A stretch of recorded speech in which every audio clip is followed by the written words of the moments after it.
Hello dear students, good evening to all of you. कैसे हैं आप सब लोग? मैं उम्मीद करती हूँ कि आप सभी लोग बहुत अच्छे होंगे। तो बच्चों, welcome all of you at Motion online. और मैं हूँ आपकी रसायन विज्ञान की अध्यापिका क्रीना। और कार्बनिक रसायन में अभी तक हम 3 चैप्टर्स कंप्लीट कर चुके हैं। अगर मैं 3 चैप्टर्स की बात करूं तो हमने हेलो एल्केन, हेलो एरीन, उसके बाद अल्कोहल, फिनोल, ईथर और एल्डिहाइड, कीटोन और कार्बोक्सिलिक अम्ल को बहुत ही डिटेल में पढ़ा। अब हम कार्बनिक रसायन के चौथे चैप्टर की तरफ आगे बढ़ रहे हैं और आज के लेक्चर में हम स्टार्ट करेंगे with a fresh new topic जिसका नाम है एमीन। क्लियर? एमीन को शुरू करने से पहले मैं आपको बता दूं कि आपकी जो कार्बनिक रसायन है उसमें हम टोटल 7 चैप्टर्स पढ़ेंगे। तो जो हमारी ऑर्गेनिक केमिस्ट्री, जहां तक हम कह सकते हैं कि कार्बनिक रसायन में जहां हमको नाम पद्धति, संरचना, रासायनिक अभिक्रियाएं, भौतिक गुणधर्म, वो सब जो हमें पढ़ना होता है वो हम इस चैप्टर में लास्ट पढ़ेंगे। उसके बाद के जो हम 3 चैप्टर्स कवर करेंगे उनमें ऐसा कुछ नहीं होगा। उसमें जो भी चीजें होंगी वो सब याद रखने की चीजें हैं और वो तीनों चैप्टर्स आपके बहुत ही आसान होने वाले हैं।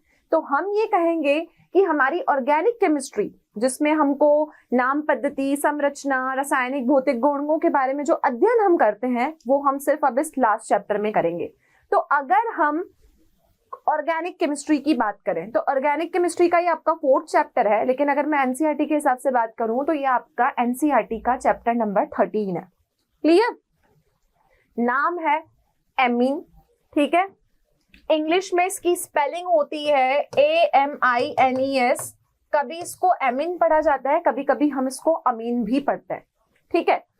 अब जैसा कि मैं आपको हर लेक्चर में बताती हूँ कि हम जब भी कोई चैप्टर स्टार्ट करते हैं ना, तो हम कैसे स्टार्ट करते हैं, हम सबसे पहले उसके इंट्रोडक्शन की बात करते हैं। इंट्रोडक्शन मतलब कि जो चैप्टर हम पढ़ रहे हैं उसके नाम का क्या मतलब है।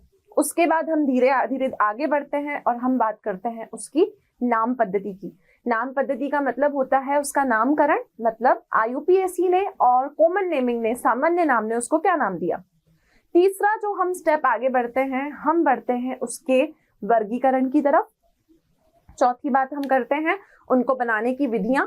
5वीं बात होती है हमारे उसके भौतिक और रासायनिक गुणधर्म।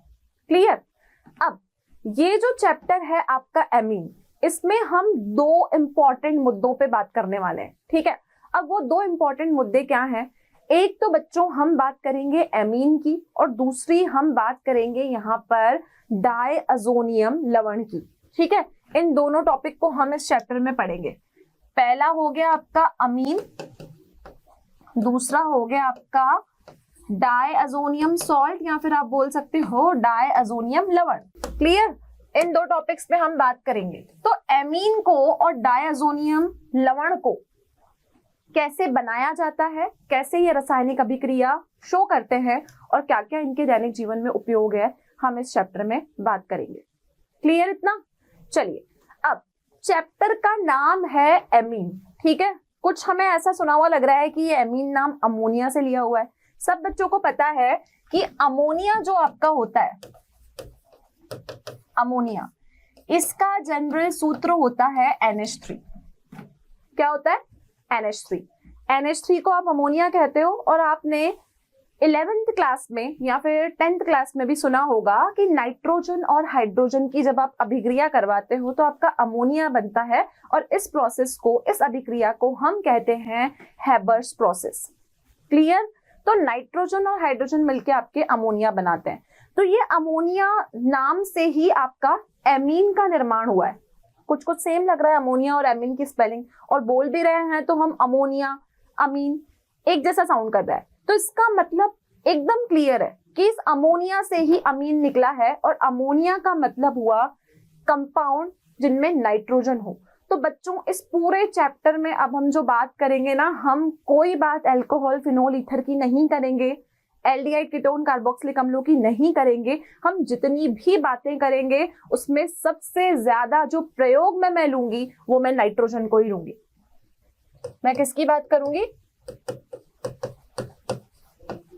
नाइट्रोजन की बात करूंगी, ठीक है। तो ये अमीन जो है इसका मतलब हम पूरी नाइट्रोजन की फैमिली की बात करेंगे।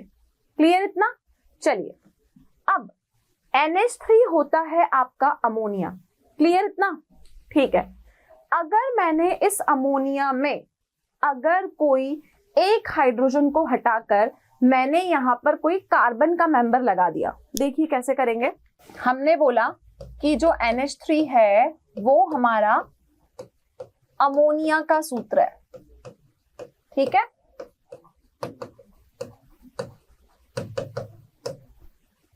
ये हमारा अमोनिया का सूत्र है। अब क्या बात कर रहे हैं हम ये बात कर रहे हैं कि अगर मैंने NH3 को लिखा तो ये मेरा NH3 है। क्लियर इतना? इस NH3 में से मैंने 3 हाइड्रोजन में से एक हाइड्रोजन को हटा दिया और उसकी जगह पे मैंने कोई ऐसा ग्रुप लगाया जिसमें कार्बन हो। तो जिस फैमिली में कार्बन ग्रुप होता है उसको हम R से लिखते हैं, और मैंने आपको बहुत बार बताया है कि R का मतलब होता है एल्किल समूह। क्लियर? चलिए, तो हम कर क्या रहे हैं, देखिए यहां पर मैंने बोला एक हाइड्रोजन को यहां से हटा दो, ठीक है। इस हाइड्रोजन को हटाने के बाद यहां पर किसको लगा दो? R को लगा दो। R का क्या मतलब होता है? R का मतलब होता है एल्किल ग्रुप। इस एल्किल ग्रुप में आपका कार्बन का कोई भी चेन आ सकती है, वो आपका मीथेन भी हो सकता है, इथेन भी हो सकता है, प्रोपेन भी हो सकता है। तो R का मतलब हो गया जनरल एल्किल ग्रुप। क्लियर इतना? चलिए, तो हमने क्या किया, हमने बोला कि हमने यहाँ पर एक H को हटा के यहाँ पर R लगा दिया। क्लियर? तो अब ये क्या बन गया? ये बन गया आपका RNH2, और ये RNH2 और कुछ नहीं, ये होता है आपका अमीन। क्या बोलते हैं इसको? अमीन कहते हैं। तो नाम से क्लियर है कि अमोनिया एक वर्ड है, उस अमोनिया में फॉर्मूला होता है NH3। उस NH3 में से मैंने एक H को हटा दिया तो बच गया मेरे पास NH2, और जहां से मैंने H को हटाया वहां मैंने क्या लगा दिया? वहां पे मैंने एक R को लगा दिया। R का मतलब एल्किल समूह, कोई भी कार्बन का ग्रुप। तो ये क्या बने? ये आपके बने Mn। इतना क्लियर? अब बच्चों नाम हम ले रहे हैं Mn। तो ये तो हमें पता चला कि Mn आपके अमोनिया के साथ मिले हुए, एल्किल ग्रुप के साथ मिले हुए, दोनों के योग से बने हुए एक योगज है, ठीक है। लेकिन इस अमोनिया का हमारे दैनिक जीवन में कहां कहां पर उपयोग है? हम अमोनिया या एमिन की जब बात करते हैं तो आपके आसपास अगर आप बात करोगे प्रोटीन्स की, अगर आप बात करोगे विटामिन की, अगर आप बात करोगे आपकी बॉडी में प्रेजेंट हार्मोन्स की, तो उन सब में एमिन है, ठीक है। इसके अलावा आप देखोगे कि बहुत सारे योगज, बहुत सारे रंजक और बहुत सारे अभिकर्मकों के रूप में भी ये आपका एमिन प्रयोग में लिया जाता है। तो पहला उपयोग क्या बताया मैंने इसका? हमारे दैनिक जीवन में अगर हम उपयोगों की चर्चा करें तो ये एमिन कहां कहां पर है? ये एमिन है आपके प्रोटीन में, ये एमिन है आपके विटामिन में, और यही एमिन है आपके हार्मोन्स में। हार्मोन्स वो केमिकल सब्सटेंस होते हैं जो आपकी बॉडी में डिफरेंट डिफरेंट रिएक्शंस को करते हैं, ठीक है। तो ये तो हो गया इसका पहला उपयोग। दूसरे उपयोग की चर्चा करें तो एमिन का दूसरा उपयोग कहां पर है? मैंने आपको बताया कि ये आपका दैनिक जीवन में या फिर आपके औद्योगिक जगत में किस किस का काम करता है? ये आपके योगज का काम करता है, ये रंजक का काम करता है, एवं ये किसका काम करता है? ये आपके अभिकर्मक का काम करता है। क्लियर? चलिए तीसरे प्रयोग की मैं बात करूं तो इस एमिन का तीसरा प्रयोग कहां पर है? बच्चों कई बार क्या होता है कि रक्तचाप को बढ़ाने के लिए, आप देखोगे रक्तचाप को बढ़ाने के लिए हमारे दैनिक जीवन में चिकित्सा के क्षेत्र में दो आपके केमिकल प्रयोग में लिए जाते हैं। उन दोनों ही केमिकल में अमीन होता है। उन दोनों केमिकल के नाम क्या होते हैं? तो यहाँ पर हमारे पास में दो केमिकल्स ऐसे हैं, एक का नाम होता है एड्रेनालिन। क्या नाम होता है? एड्रेनालिन। और दूसरे का नाम होता है इफेड्रिन। नाम बच्चों आपको ध्यान रखना है। ये दोनों जो मैंने केमिकल लिखे हैं, पहला केमिकल है आपका एड्रेनालिन और दूसरा मैंने लिखा है इफेड्रिन।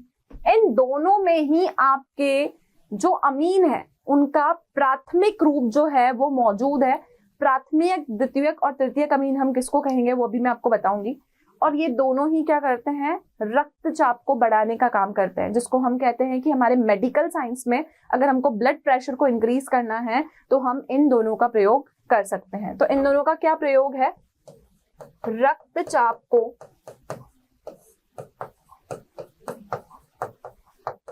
बढ़ाने का काम करते हैं।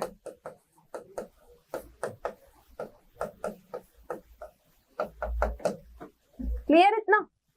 अब आगे मैं बात करूं तो आपका एक ऐसा अमीन भी है जो आप दंत चिकित्सा में काम लेते हो एज एन एनेस्थेसिया। एनेस्थीसिया का मतलब जिसको हम निश्चेतक के रूप में काम करते हैं। एनेस्थीसिया वो होता है कि जब हम कोई भी सर्जरी या कोई भी ऑपरेशन करते हैं तो वो हमारे किसी भी पर्टिकुलर ऑर्गन को सुन्न करने का काम करता है। तो हम बोलते हैं कि दंत चिकित्सा में निश्चेतक के रूप में यहाँ पर काम लिया जाता है नोवोलिन।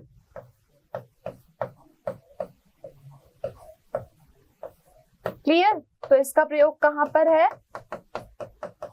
दंत चिकित्सा में। और दंत चिकित्सा में ये कहां पर काम आता है, ये आपका निश्चेतक के रूप में प्रयोग होता है।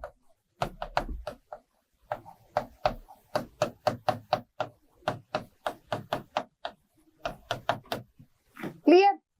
एक और आपका अमीन है, इसका नाम है बेनेड्रिल। ये भी आपका चिकित्सा क्षेत्र में प्रयोग में लिया जाता है। तो आप देखोगे कि आपके जितने भी अमीन हैं ज्यादातर उनका प्रयोग चिकित्सा के क्षेत्र में है। जैसा हम पिछले चैप्टर्स में पढ़ते थे, जो भी चीजें हम पढ़ते थे उनका औद्योगिक जगत में बहुत महत्व था, इन सब का चिकित्सा के क्षेत्र में बहुमूल्य प्रयोग है। और आप ये देखोगे कि इन सब में क्या पाया जाता है, इन सब में अमीन पाया जाता है।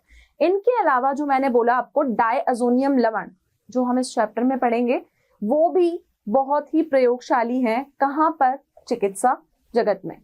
क्लियर? तो ये आपके अमीन्स हैं कुछ जो कि आपके योगज, रंजक या फिर आप बोलोगे प्रोटीन, विटामिन और हार्मोन्स में पाए जाते हैं। क्लियर? अब बच्चों बात करते हैं हम अमोनिया के बारे में और डिटेल में। मैंने आपको क्या बोला, मैंने आपको ये बोला कि अगर आपने अमोनिया में से एक H को हटा के आपने उसकी जगह पे कोई एल्काइल या फिर एराइल ग्रुप प्रतिस्थापित किया तो आपके अमीन बनते हैं। तो यहाँ पर अमीन की परिभाषा क्या हुई, हम बोलेंगे अमोनिया NH3 में एक H को हटा के अगर हम उसको एल्किल या फिर एरिल, ठीक है, समूह से प्रतिस्थापित करते हैं। एल्किल मतलब कार्बन की सीधी चेन, एरिल का मतलब रिंग वाला कंपाउंड जिसमें बेंजीन आएगी। एल्किल या एरिल समूह से प्रतिस्थापित करते हैं तो हमें एमिन मिलते हैं। क्लियर? तो हमें क्या मिलेगा, हमें वहां पर एमिन मिलेगा। अब बच्चों देखो होगा क्या, आपने बोला कि मैम आपने बोला कि NH3 है, ठीक है, इस NH3 में से मैंने क्या करना है, मैंने एक H को हटा देना है। अगर मैं एक H को हटा के यहाँ पर एक H को हटाया और मैंने यहाँ पर R लगाया तो यहाँ बच गए आपके 2 H और ये बन गया आपका RNH2। ठीक है, एक H को हटाया, क्लियर?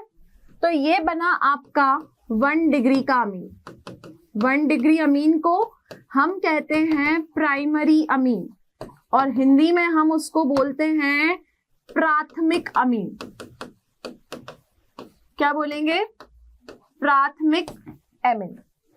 ठीक है, अब समझना बचा कौन, RNH2, ये बचा N, यहां बचा आपका R, यहां पर H और यहां पर बचा H।